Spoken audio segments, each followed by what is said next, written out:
By M में Cauchy sequence ले ली XL plus M, तो चूंकि कोशी सीक्वेंस है therefore for every k we can find elements xk plus m xk plus 1 जिनके बीच का distance 1/2 to the power k से कम होगा, which will translate in terms of norm in this fashion, right? And this we can write as xk minus sk plus 1 plus m, और इसकी definition क्या है इस norm की? Infimum. So this is infimum of this thing. फिर हमने क्या किया, इस m को लिख दिया S m dash minus m double dash, ऐसे लिख दिया. जब ऐसे लिख दिया क्या हो जाएगा, xk minus xk plus 1 plus m dash minus m double dash. तो इसको फिर ऐसे लिख लिया है, फिर इसको ऐसे लिख लिया. तो हमने क्या दिखाया कि ये जो हमारी कोशी सीक्वेंस है,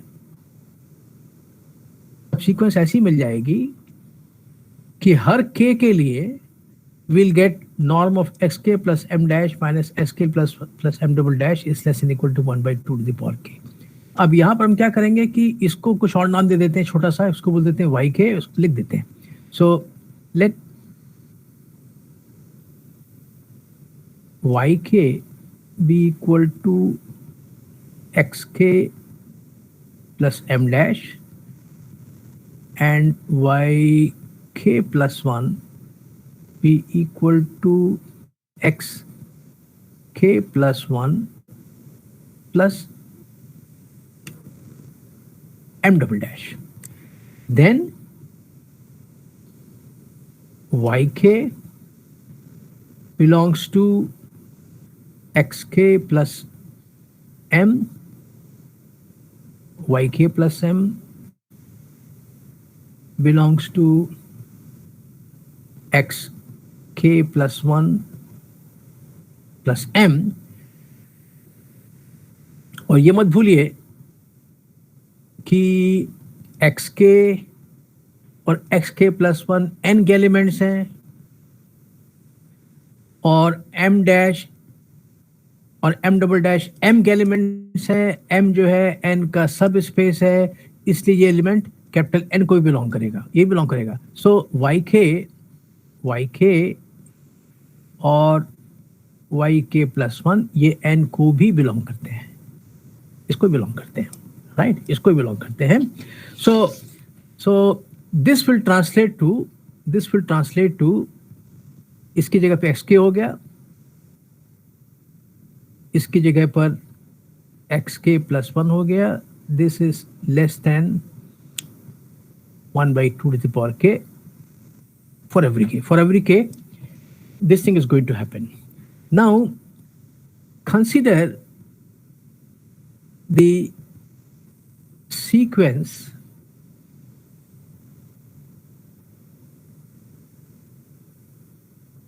yk.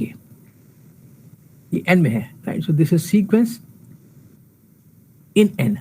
हम दिखाएंगे that this is a Cauchy sequence, फिर इस्तेमाल कर लेंगे कि हमको दिया हुआ है n is complete, therefore this Cauchy sequence will converge. तो Cauchy sequence कब होगी? Cauchy sequence कब होगी? जब इस सीक्वेंस के elements towards the end are arbitrarily close, right? तो हम इसको देखते हैं. नाउ फॉर mn हम इसको एस्टिमेट करते हैं कि what is the size of this thing. ठीक है, फॉर mn, तो mn दो नंबर्स हैं, एक छोटा होगा एक बड़ा होगा. मान लीजिए m जो है बल्कि m पहले लिख दिया, तो m को हम मान लीजिए n को बड़ा कर देते हैं और m को छोटा मानते हैं. So this thing is going to be equal to ym minus, I'm sorry, पहले ठीक लिखा था हमने, पहले ठीक लिखा था. ये जो है n m से बड़ा है, तो m plus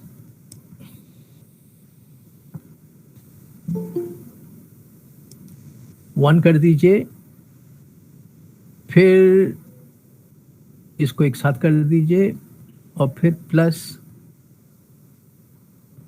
Y M plus 1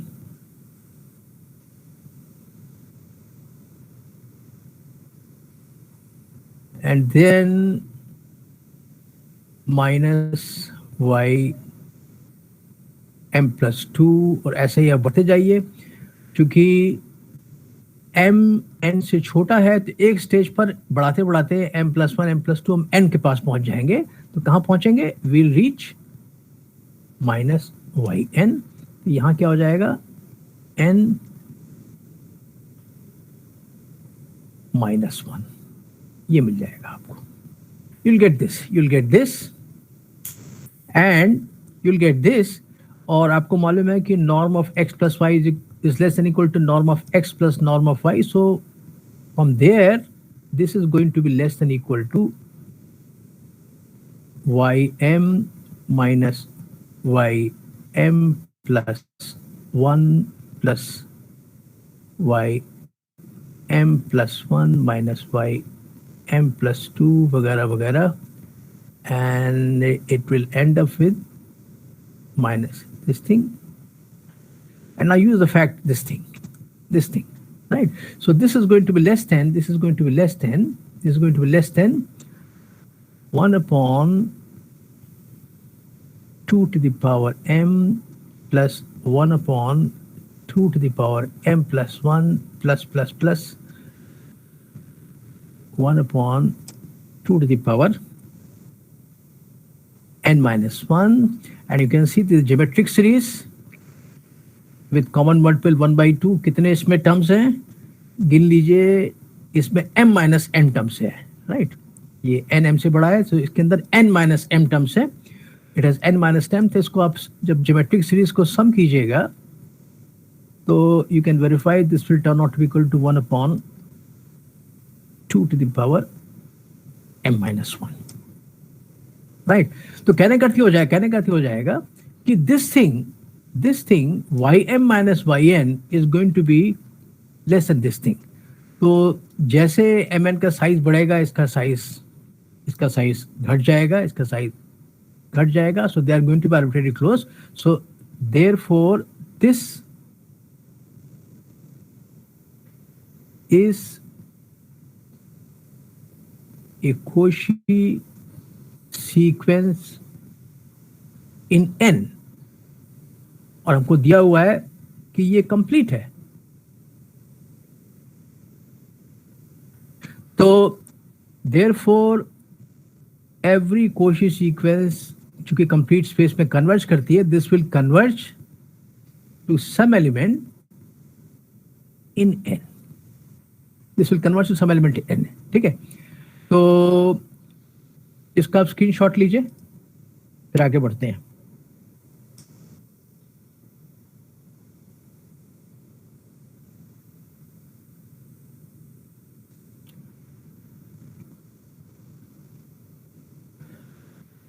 हो गया? हेलो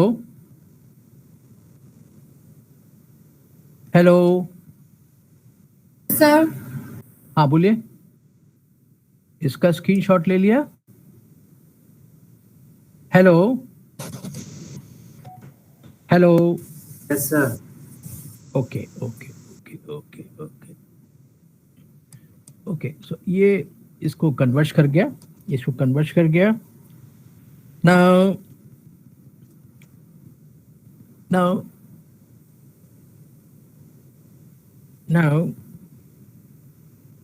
हमारा, देखिए हमारा मकसद क्या था। हमने ओरिजिनली क्या लिया था? हमने ली थी ये सीक्वेंस xn प्लस m इन n/m, Cauchy सीक्वेंस। हमको दिखाना था ये कंप्लीट, हमको दिखाना था ये कन्वर्ज कर रहा है। तो हमको एक ऐसा एलिमेंट चाहिए जो कन्वर्ज करे। हम कह रहे हैं कि हमको ये जो y मिला है इससे हमको मिल जाएगा। हम दिखाते हैं। Now we show that this sequence xn plus m converges to, ये जो भी y मिला है इससे जो कोसेट मिलेगा इसको कन्वर्ज कर रही है, right? for the following reason. For the following reason. Reason क्या है कि अगर आप xn plus m minus y plus m का नॉर्म निकालें तो हमको दिखाना है that this converges to 0 as n tends to infinity, which will mean that this converges to y plus m. So this is ये xn प्लस m क्या है?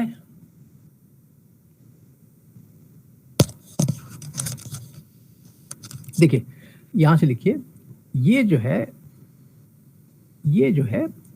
जो xn प्लस m है, आप देखिए यहां से for every K xk belongs to xk plus, ये लिखा हुआ है for every K xk belongs to xk plus m. In particular yn will belong to xn plus m. इस लेफ्ट कोसेट के अंदर yn बिलोंग करेगा, राइट? और इस कोसेट के अंदर y बिलोंग कर ही रहा है. तो अब ये जो इसमें नॉर्म डिफाइन किया था वो कैसा होता था कि इनके बीच ये जो होगा, this is going to be infimum of something जो कि ऊपर लिखा हुआ है. तो चूंकि इसके अंदर yn बिलोंग कर रहा है, so this thing is going to be less than yn, और इसके अंदर y बिलोंग कर रहा है, this is going to be less than this thing, right? Because इसकी डेफिनेशन जो थी, इसके अंदर नॉर्म क्या था? इन्फिमम था. तो अगर हम एक पर्टिकुलर एलिमेंट लेंगे तो उनका डिफरेंस हमेशा बढ़ जाएगा. इन्फिमम सबसे छोटा होता है. So this is going to be less than this thing. So because yn is this is converging to y, so therefore since yn, चूंकि ये इसको कन्वर्ज कर रहा है, इसका मतलब yn minus y will converge to 0. this tends to 0 as n tends to infinity. तो चूंकि right hand side tends to 0 as n tends, therefore left hand side तो और छोटी है. therefore this xn plus m, this minus y plus m will also converge to 0 as, therefore this sequence converges to y plus n. ये सब किसके अंदर हो रहा है? This is happening in this thing. So every Cauchy sequence, कौन सी Cauchy sequence थी? ये ली थी Cauchy sequence original. This is convergent and therefore n by m is complete. ठीक है? And you can see that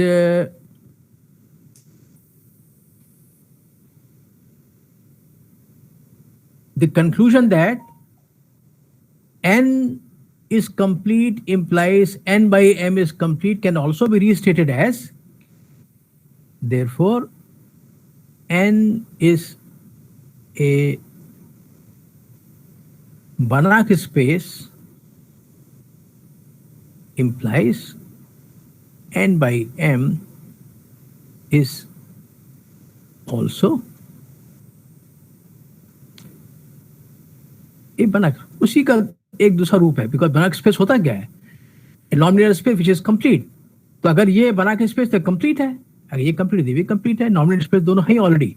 तो अगर इसको हम ऐसे भी कह सकते थे कि अगर n Banach स्पेस है तो n by m Banach space है. हमने क्या बोला? If n is complete then by m is complete. लेकिन दोनों में कोई अंतर नहीं है.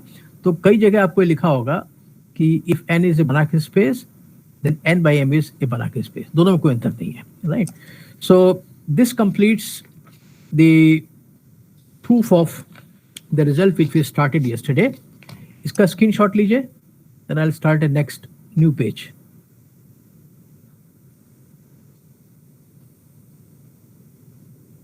इसका स्क्रीनशॉट ले लीजिए.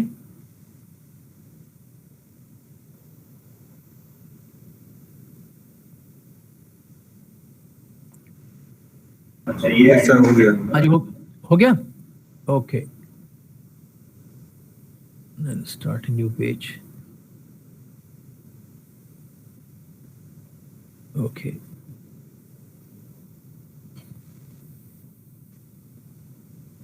Okay. So now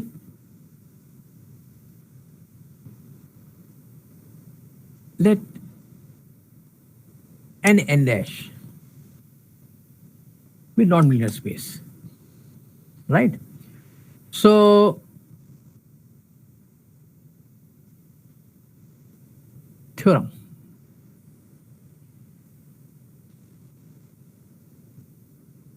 For a linear transformation T from n to n dash, the following statements are equivalent.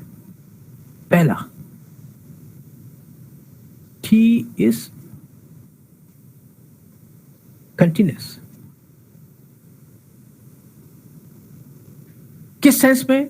अब चूंकि n और n नॉन लीनियर स्पेस है तो इनको मीट्रिक स्पेस है, तो मीट्रिक स्पेस के बीच में तो कंटिन्यूटी आपको मालूम ही है, तो this is continuous as a function between two metric spaces. दूसरा लिख देते हैं as a function between two metric spaces. हर बार नहीं लिखेंगे, तो जब भी कंटिन्यूअस बोलेंगे इसका मतलब कि हम इस वक्त हमारे दिमाग में n की picture as a metric space है. T is continuous at 0. Number 3, there exists a real number k such that the norm of this thing is less than equal to k times the norm of this thing for every x in n. यहां पर ये चीज देखने की है कि ये x तो n का एलिमेंट है. देखिए t जो है आपका मैप है यहां से यहां तक, ये भी नॉन स्पेस है, तो ये x n का एलिमेंट, ये वाला नॉर्म तो इसका नॉर्म है, और जब t x पे लगा देंगे तो अब यहां पहुंच जाएंगे, ये वाला नॉर्म जो है ये इसका नॉर्म है. तो हालांकि हम एक ही नोटेशन इस्तेमाल कर रहे हैं, लेकिन कोई कंफ्यूजन नहीं होगा क्योंकि आपको इससे पता लग जाएगा कि इन दोनों नॉर्म के बीच में n का एलिमेंट है कि n डैश का एलिमेंट है, right. And then fourth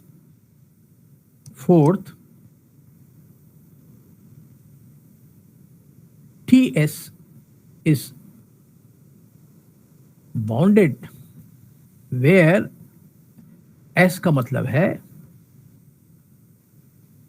n के वो एलिमेंट्स जिनका की नॉर्म 1 के बराबर है, राइट. प्रूफ.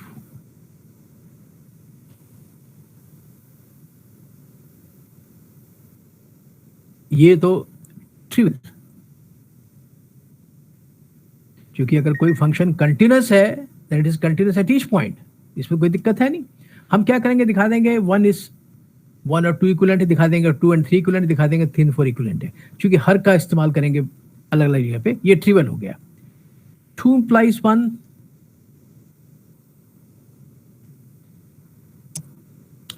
दिया हुआ है कि t is continuous only at the origin, फिर दिखाना है t is continuous through out दिखाना है, राइट.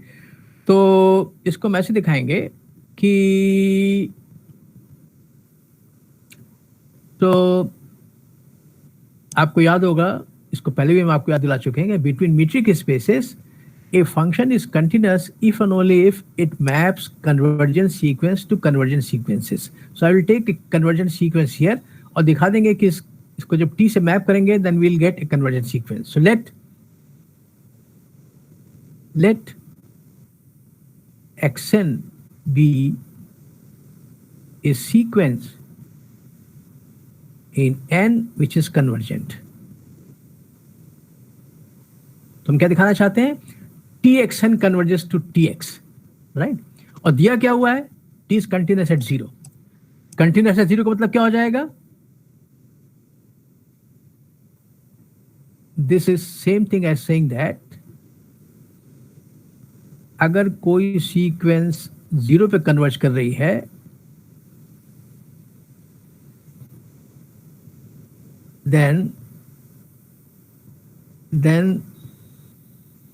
उसकी image is converging to t0, चूंकि t0 क्या हो जाए? t linear transformation map 0 to 0 txn. तो t is continuous at 0 metric space में, चूंकि continuity is equivalent to showing that convergent sequences are map to convergent sequence. अगर केवल continuous at 0 तो क्या मतलब जाएगा? Sequence converging to 0 are map to sequence converging to 0, right? ये दिया हुआ है. So let xn be a sequence which converges to 0, right? Then this sequence will converge to 0. कहां पर? n के अंदर. Therefore हमारे पास 2 मान के चल रहे हैं. Therefore by 2 इसकी image will converge to 0. t of xn minus x will converge to 0, and चूंकि लीनियर ट्रांसमिशन है, so this means t of xn minus t of x converges to 0, which means txn converges to tx. So therefore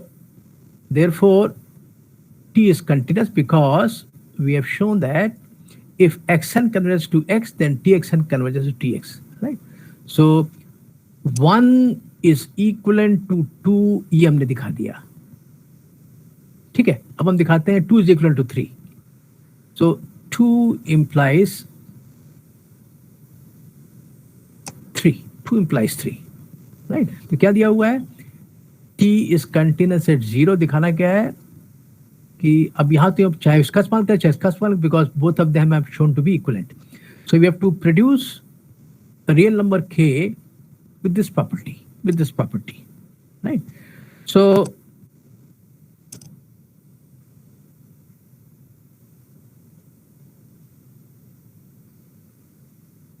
suppose no k as described in 3 exist. इसका मतलब क्या हो जाएगा?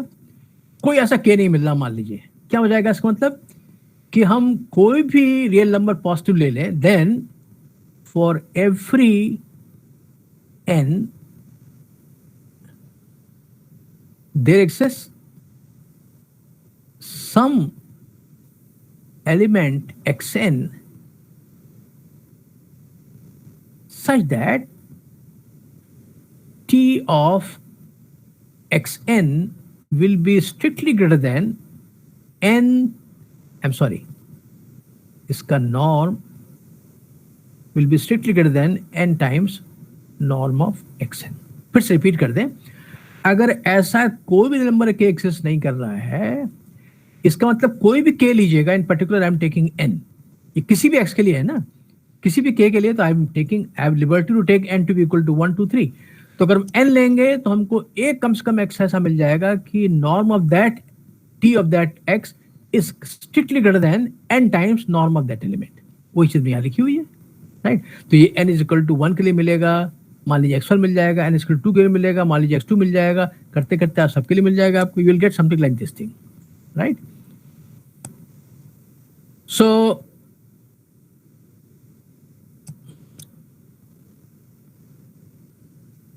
equivalently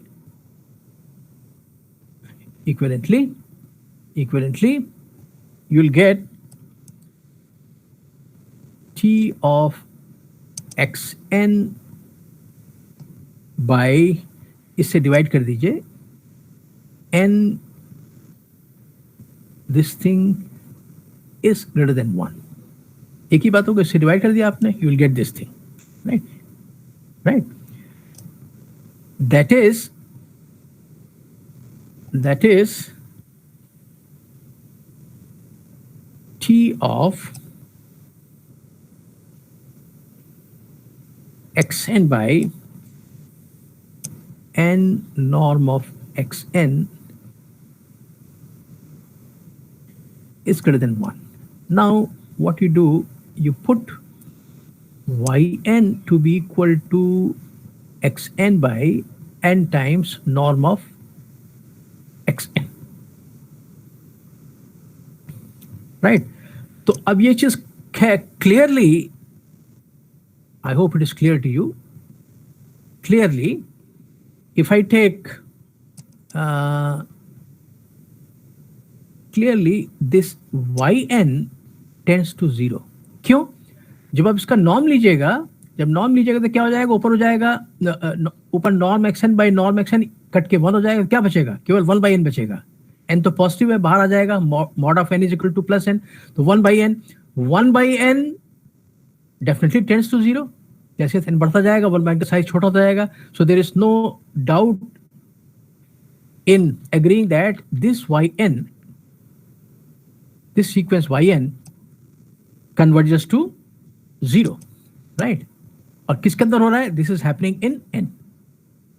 This is happening in n. हमारा assumption क्या है? 2 है. 2 कहता है t is continuous at 0. यानी कि कोई भी सीक्वेंस अगर 0 कन्वर्ज करेगी तो उसकी इमेज भी 0 कन्वर्ज करेगी. So by our hypothesis 2, t of yn should also converge to 0, right? This converges to 0, which is impossible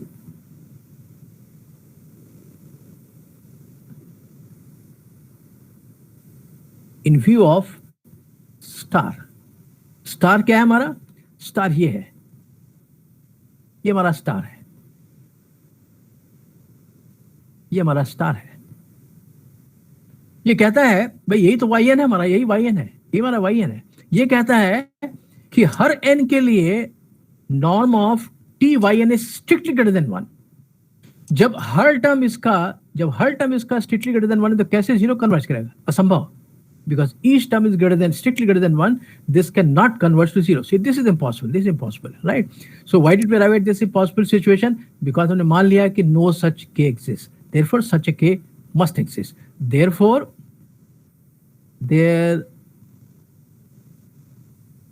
must exist some k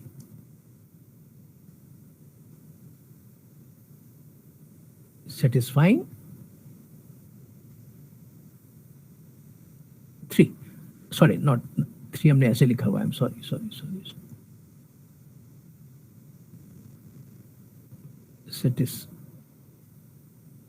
Satisfying 3.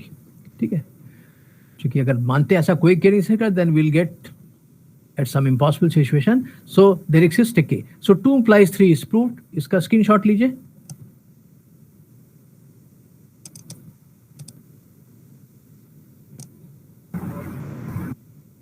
हो गया?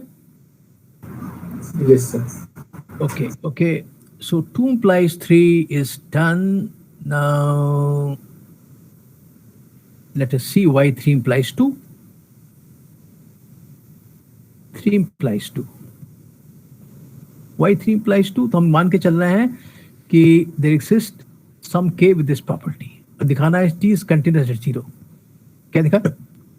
कि अगर कोई सीक्वेंस कन्वर्ज करते 0 को तो उसकी इमेज भी कन्वर्ज करेगी 0 को, right? So let xn converge to 0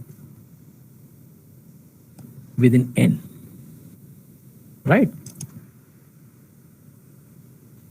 Then this means the distance between xn and 0 gets less and less, which means the norm of this thing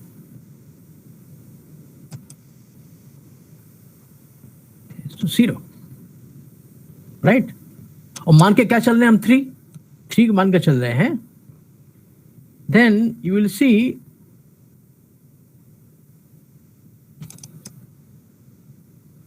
so using 3 we see that t of xn का norm जो होगा 3 कहता है कि t of xn का norm is less than equal to k norm of xn। फिर से repeat करते हैं, ये क्या सब इसके लिए है ना। This says the norm of T X N is less than equal to K time the norm of this thing. तो जब नॉर्म ऑफ एक्स एन, ये वाली चीज जब 0 को टेंड, जब राइट हैंड साइड 0 को टेंड कर रही है, ये तो और छोटा है, ये भी टेंड करेगी। We see that this will also tend to 0, this will also tend to 0, which means that this sequence, therefore t is continuous at 0, right? So 2 and 3 are equivalent, तो ये भी हो गया हमारा कि 2 and 3 ये भी इक्विवेलेंट है।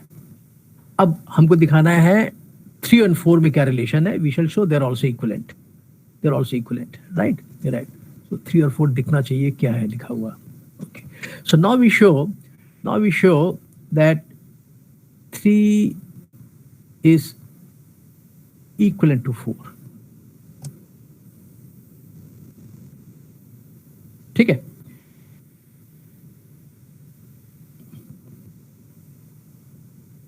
Now हम क्या दिखा रहे हैं? TS is bonded का मतलब norm of any element of the image under T of any element of S is less than a fixed number, So you can see that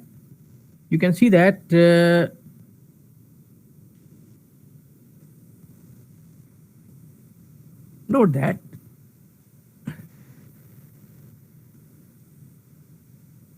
for each x,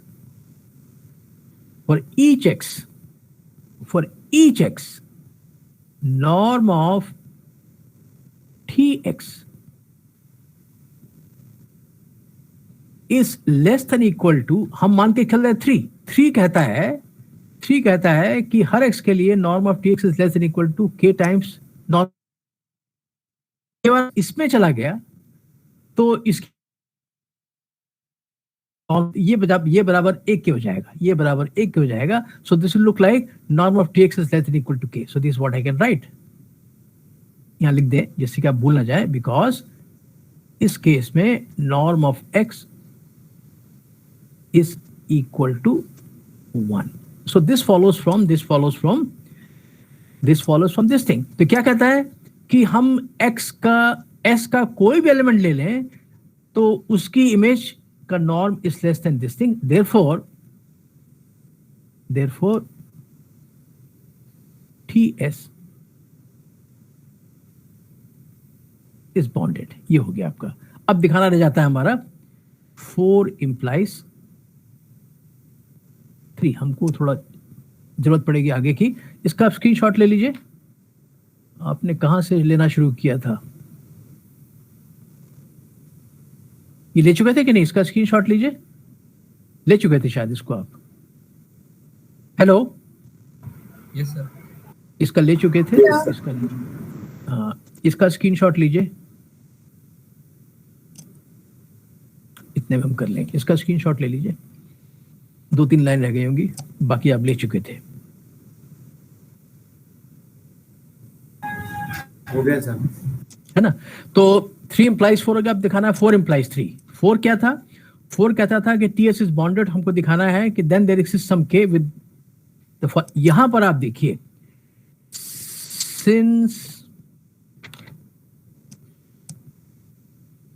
since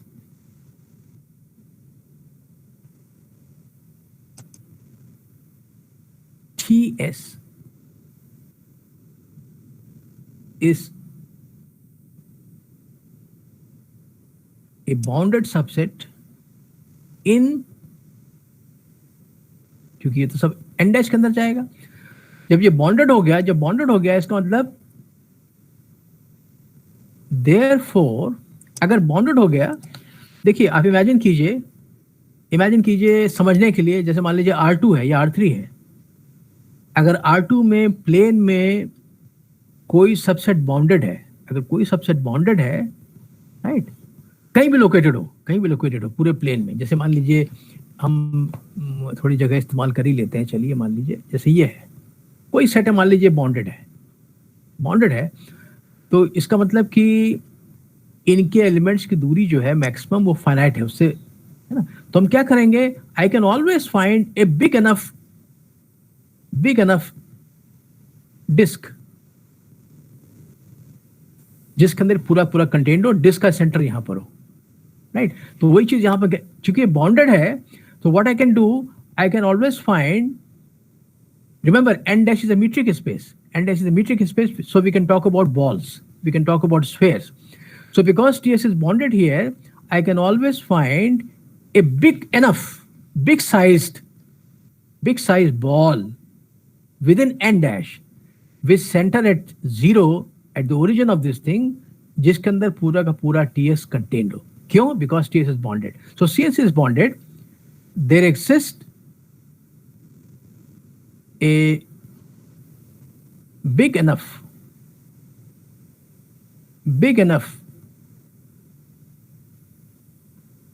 ball in n dash, say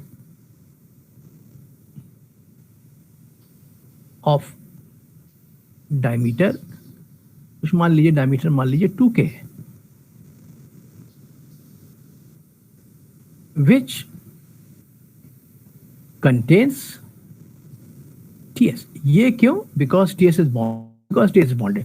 जितना अगर TS का size बहुत बड़ा होगा तो हमको और बड़ा K चूज ना पड़ेगा, बट गारंटी है कि एक ना एक हमको मिल जाएगा K कि big enough ball and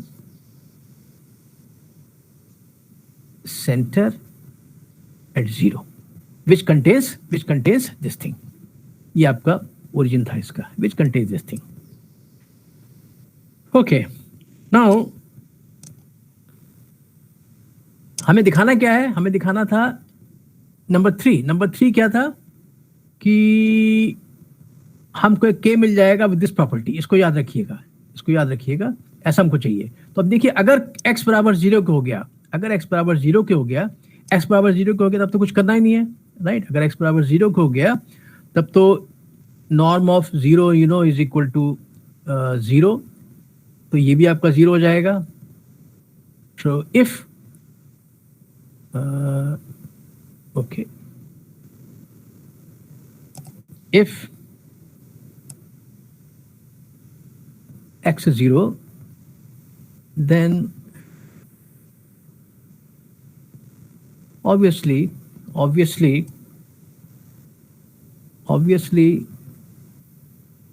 norm of tx, क्योंकि अगर x 0 हो जाएगा तो t लीनियर ट्रांसफॉर्मेशन है, तो 0 को 0 भेजेगी, ये 0 हो जाएगा। आपको मालूम है 0 एलिमेंट का नॉर्म तो 0 होता है, ये 0 हो जाएगा।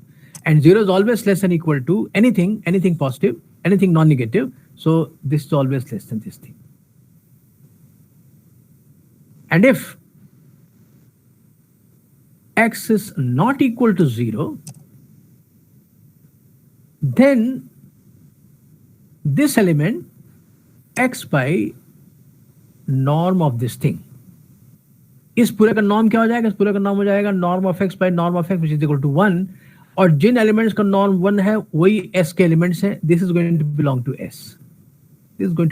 s। तो ये जो s पे चला गया, जब s में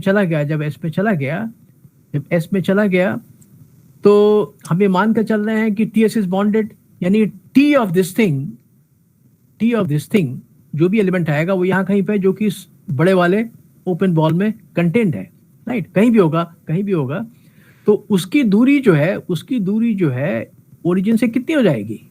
it can not exceed K, क्योंकि 2 के हमने डायमीटर लिया था, 2 का डायमीटर लिया था, तो इसके अंदर हर पॉइंट की दूरी जो है इस ओरिजिन से k से अधिक नहीं है. So if this belong to this thing,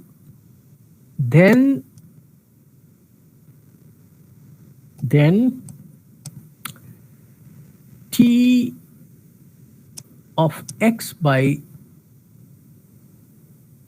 तो ये हो जाएगा this is going to belong to ts. ये तो s का एलिमेंट है, this is going to belong to ts, और ts इसमें कंटेन्ड है, और उसकी दूरी 0 से जब निकालेंगे तो क्या हो जाएगी, दिस माइनस 0, यानी कि t x by this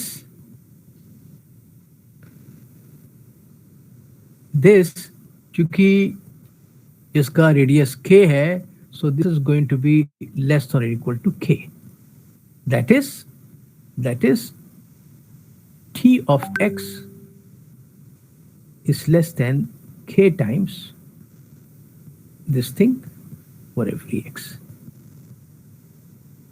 Proving this proves number 3. तो अब हमारे पास ये भी हो गया हमारे पास, ये भी हो गया हमारे पास, सब इक्विवेलेंट हो गए दूसरे के. So this complete the proof of this thing. You can take a screenshot. You can take a screenshot, then we'll stop here.